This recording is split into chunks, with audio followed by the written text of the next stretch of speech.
Hello, ladies and gentlemen. I'm Dante Antonio Dominguez, and today I'm speaking with Joey Tartaglia. He's a former soldier who fought against communism for our country during the Vietnam War. Tell me, Mr. Tartaglia, were you drafted or did you volunteer for military service during America's involvement in the Vietnam War? I volunteered in June 1966, I think.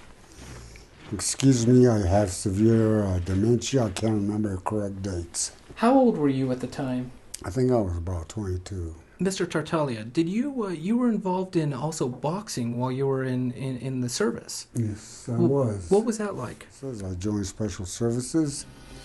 They called me out. They already knew I was an amateur champion. So I joined the team, and the team actually was preparing for the 1968 Olympic trials. The Olympics in Mexico City. But I never made it. I got beat. How did that make you feel? How did that make me feel? Very bad.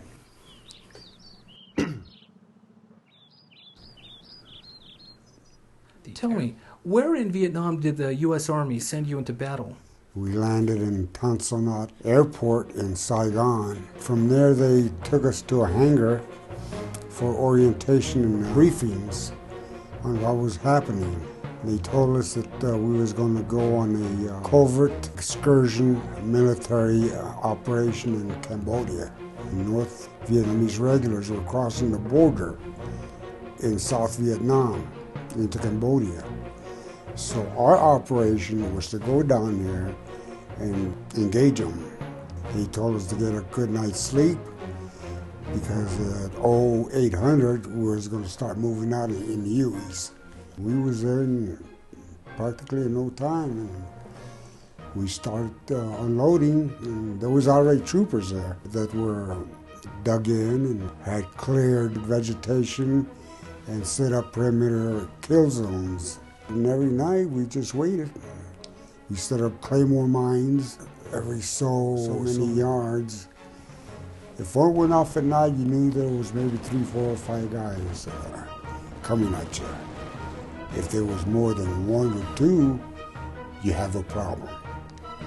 There's more than a platoon coming at you. As soon as they went off, we started firing in the direction of the vegetation. Who was in office when you were fighting in Vietnam, and do you think that president did a good job? Lyndon B. Johnson was the president, and I think he was doing a horrible job. He put us in a damn mess that we couldn't get out of. I wasn't fighting for my country. I was fighting to defend another country. Don't misunderstand. I wasn't fighting for America. I was fighting for the Vietnamese, which we had no business there, except for the politicians and their petty peeves that they had in Vietnam. Tell me, did you face any discrimination from the hippies of the 1960s and 70s when you came back from service? Only when I was wearing my uniform. Were they trying to provoke you to violence? They were just trying to harass me. Well, in Philadelphia, they threw eggs at me, and I had to have a police escort. Were they traveling around in gangs? No, they would try to provoke you while they have 20 people have their back? They have their little groups there. But you didn't think about shooting them, or?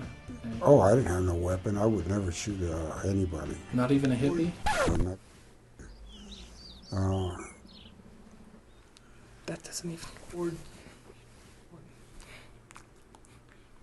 Now tell me. Not even a hippie.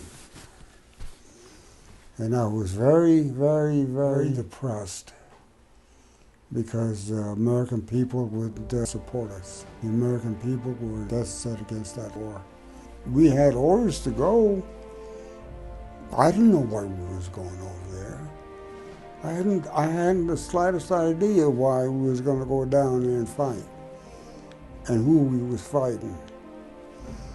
When we got to Tan Son Nhut and we got orientation in that hangar, there was a full bird colonel, and I raised my hand and I said, "Sir,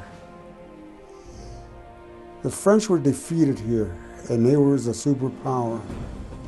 What makes Washington think that we can beat these guys? Sit down, PFC, you're out of order." How do you feel about the new wars that the United States gets involved in, and how they compare to the Vietnam campaign of the 1960s and 70s?